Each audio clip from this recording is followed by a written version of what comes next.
If you look at politics today, you see a turbulent mess. Leaders act like absolute rulers, and institutions buckle under the pressure. That beneath the noise, a democratic society isn't driven by political theater. It runs on a rigid, structural science. Think of it as a blueprint, a specific balance of power and duty that must be followed for the machine to work. True governance is never a wrestling match for dominance. It is strict adherence to this structural blueprint. This blueprint starts here. The baseline rule is that we, the people, are the exclusive source of all power. Governance does not exist by default. It exists only because the public has collectively authorized it to be there. Without that active, collective permission from the people, no power in a nation legitimately exists.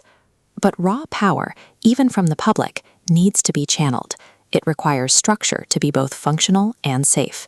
If we look at this section of the framework, we see the institutions. The judiciary, the government, and public services are the mechanisms built to organize that public power. The purpose of organizing this power is to ensure it serves the common good. Institutions act as the containment system. They translate the raw energy of the public into usable stability for the whole society. A machine still needs operators. These structural institutions require people to run them. But the blueprint places a strict constraint on those operators, shown by this equation. Authority is a trust, not a privilege. That authority is exercised exclusively to fulfill a duty.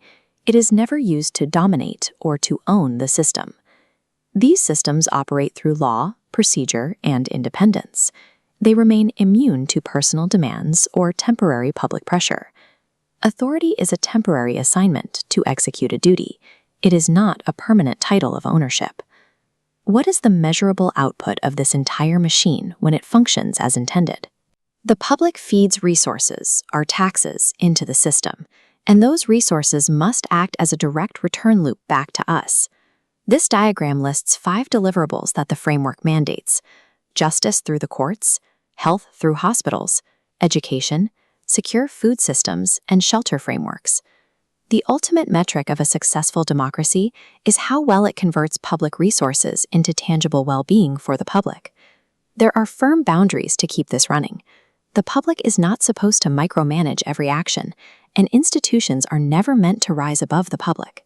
Looking at this flowchart, we see the interlocking equation. The public gives legitimacy, the institutions ensure stability, and authority executes responsibility. This specific sequence is the only way a nation maintains its equilibrium. Stability depends on all 3 entities staying within their defined, functional lanes. Just like any complex mechanical system, there are critical diagnostic warnings that reveal exactly when the foundational blueprint is being violated. These red warning triangles highlight the failure signals. When authority starts to feel like ownership, the system is drifting and beginning to fail.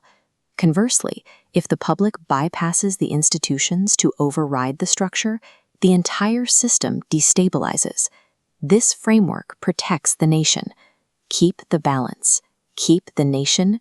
Keep the people first. Public is the source. Institutions are the system. Authority is responsibility, not ownership.